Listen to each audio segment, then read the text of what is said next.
Bonjour et ravi de vous retrouver après cette pause estivale de presque 3 mois à traverser justement le Canada et les États-Unis. On est allé à la pêche aux infos en direct.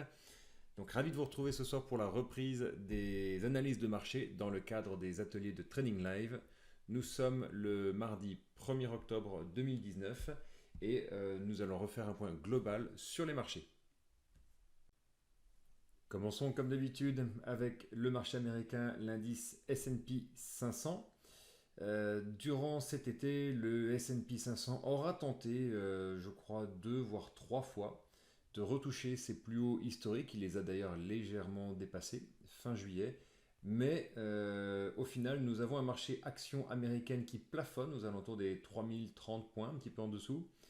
Apparemment, nous avons une tendance baissière, pardon, nous avons une tendance haussière qui s'installe lentement, même si peut-être prochainement nous pourrions voir une petite baisse, puisque un range semble vouloir s'être installé dans les dernières semaines. D'ailleurs, cette ligne ici est mal positionnée, puisque apparemment le range est plutôt ici désormais. Donc nous sommes entrés en range dans le début du mois de juin. Et depuis, nous sommes dans un corridor qui ne semble vouloir trouver d'issue ni à la hausse ni à la baisse. Mon scénario pour les temps à venir, étant donné les politiques accommodantes des banques centrales tant européennes qu'américaines, malgré toutes les tensions qu'on connaît dans le climat actuel, ce serait plutôt une sortie à la hausse de ce chenal. C'est une option qui devient fort envisageable. La moyenne mobile très longue période est ici en support. Donc on peut imaginer une petite baisse dans les temps à venir, mais toujours une baisse dans le cadre de ce range et potentiellement du coup une issue à la hausse dans les prochains peut-être trimestres. Comparons l'indice action US avec l'actif de refuge, l'or, si les données veulent bien charger un petit peu plus vite ce soir. L'or qui nous a, lui, démarré un superbe rallye en ce milieu d'année. L'indice GLD est passé des 120 points pour monter quasiment jusqu'à 150, ce qui fait quasiment une trentaine de points, donc 20-25% de hausse dans le courant de l'été. Cette hausse a trouvé un frein récemment, donc on vient casser un petit peu cette dynamique haussière, même si elle est toujours ici, en tout cas elle se ralentit.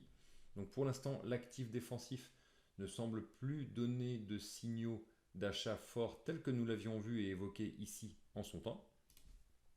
Du côté de l'immobilier américain, l'immobilier, quant à lui, il me semble, a été un petit peu plus volatile. Pour autant, l'immobilier, lui, est resté dans son envie, dans son canal un peu plus long terme haussier, donc les bandes blanches que vous voyez ici. Son canal, lui, est plus clairement orienté à la hausse, ce qui pourrait d'ailleurs rejoindre un petit peu le scénario qu'on évoquait avec les actions, à suivre dans le temps, puisqu'il faut bien trouver des actifs rentables en ce moment. L'immobilier, dans un contexte de taux favorable, semble vouloir trouver la faveur des investisseurs. Donc on a potentiellement également une relance à la hausse de la dynamique sur l'immobilier.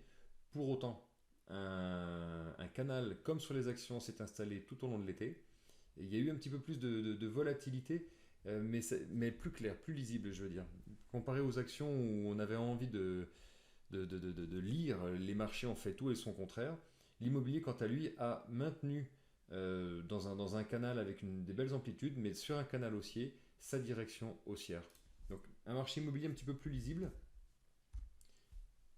et un marché obligataire un peu plus rock'n'roll. Quant à lui, il est sorti de ces canaux un peu plus long terme. Il est sorti par un bel élan haussier, ce qui signifie bien qu'il y a une peur sur les actions, il y a une fuite des capitaux qui viennent se loger sur la part obligataire, ce qui a eu pour corollaire de faire baisser les rendements obligataires. Les capitaux majoritairement sont venus sur cette poche-là. Euh, En tout cas, les capitaux ne sont pas que restés sur la poche action, visiblement ils sont venus chercher la poche obligataire.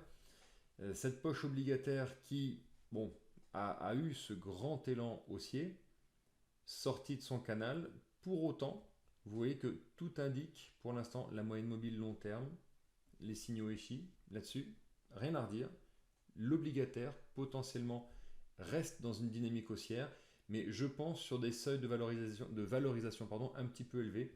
Il est possible qu'on observe une correction, quitte à revenir dans ce canal, puisque là, on a eu une espèce de frénésie. On est monté d'un coup d'un seul, on est sorti du canal un peu vite, ce qui peut dénoter soit d'une peur excessive ou effectivement de quelque chose à voir venir dans les temps prochains.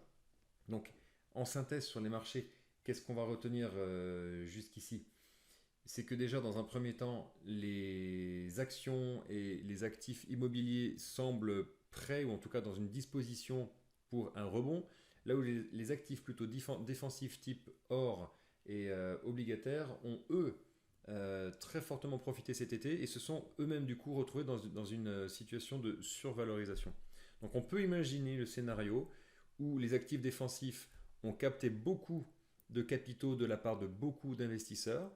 Cela signifie que leur valeur est montée, mais que du coup le potentiel pour ceux qui veulent continuer d'investir dans les prochains mois en tout cas, le potentiel de hausse peut se trouver sur les actions et l'immobilier, tandis que le profil plutôt prudent, mais qui peut perdre un petit peu en valeur, se positionnera encore sur les actifs défensifs. Le fait qu'ils aient beaucoup capitalisé, du coup, les a revalorisés et on se retrouve dans une situation où les actifs défensifs sont un peu chers. Si je vais regarder du côté de l'indice de la peur, du VIX, on se rend bien compte que cet été, il y a eu du mouvement, hein, ça c'est rien de le dire. La volatilité est revenue se poser un petit peu là avec la rentrée, avec le retour des opérateurs. Pour autant, elle est là, cette volatilité, et je pense qu'elle est là avec nous pendant les 12 prochains mois encore une fois, ne serait-ce que par l'arrivée des élections américaines. C'est toujours un moment assez tumultueux, notamment pour les Américains. Les Européens le subissent un petit peu moins. Toujours est-il que tension avec le Moyen-Orient. Enfin, c'est pas vraiment des tensions, mais il y a du grabuge au Moyen-Orient en ce moment. Tension avec la guerre commerciale, tension sur les devises, on va y venir. La volatilité, il faut en tenir compte. Elle n'est plus basse, elle est même un petit peu dans ses valeurs moyennes plus plus. Donc c'est-à-dire que pour l'instant, ceux qui se positionnent ont plutôt intérêt à se positionner, à tenir compte pardon, de la valorisation de la position sur laquelle il se place. Si on est sur un actif déjà cher et que la volatilité décide de continuer de bouger, je préfère pourquoi pas aller regarder ce qui se passe du côté des actifs défensifs, parce que si la volatilité continue d'exploser à la hausse, on va avoir des capitaux qui partent des actions pour continuer d'aller survaloriser les actifs défensifs, qui, par un jeu de vase communicants, vont encore une fois se retrouver eux-mêmes survalorisés. Ça, c'est le grand jeu des vases communicants sur les différentes classes d'actifs. Donc, pour finir sur les devises, donc, le scénario qu'on avait évoqué depuis le début, en tout cas depuis maintenant de longs trimestres, c'est que sur l'euro-dollar, la pression était plutôt baissière. Ça s'est complètement manifesté. Le dollar est en train d'écraser petit à petit l'euro. On n'est pas loin de la parité, mais on a encore un petit peu de chemin jusqu'ici pour se retrouver à 1 pour 1. Quoi qu'il en soit, la tendance est baissière. Les taux de rendement sur les actifs américains US sont tellement supérieurs aux actifs européens. Les taux souverains sur 10 ans étant négatifs en Europe mais positifs aux États-Unis. Le dollar est fort, la dynamique est bonne. Ce n'est pas forcément bon signe pour le moment pour l'euro. On a le Brexit devant nous. Je ne pense pas que l'euro explose à la hausse demain matin vis-à-vis du dollar. La tendance en tout cas a l'air d'être bien inscrite. On le voit ici. Voilà pour l'analyse de reprise. J'ai essayé d'être un petit peu plus large qu'à d'habitude sur les marchés. Rendez-vous dans les prochaines semaines et prochains mois pour voir l'évolution de tout ça. On est au mois d'octobre, donc le Brexit pour nous c'est demain. Et je vous tiendrai bien sûr informé au travers des analyses que je reprends. Désolé pour la petite coupure, mais la traversée du Canada et des États-Unis nous a coûté énormément de temps et le 4x4 a absorbé tous ces kilomètres. Je reprends avec plaisir les analyses et je vous retrouve tous pour la suite, pour les abonnés au portefeuille, pour l'analyse de notre portefeuille options. Très bonne journée. Si cette analyse vous a convaincu et vous semble pertinente et que vous souhaitez en découvrir davantage sur mon approche des marchés et l'approche de la gestion patrimoniale, Je vous invite à vous rendre sur le site investisseurtortue.com, rubrique services proposés. Vous retrouverez notamment l'accès aux ateliers de trading live, ainsi que toutes les informations nécessaires pour vous connecter et me suivre sur les réseaux sociaux, ainsi que sur mon blog. Je vous invite à vous abonner à ma chaîne et je vous retrouve très prochainement pour une prochaine analyse de marché. Très bonne journée à vous.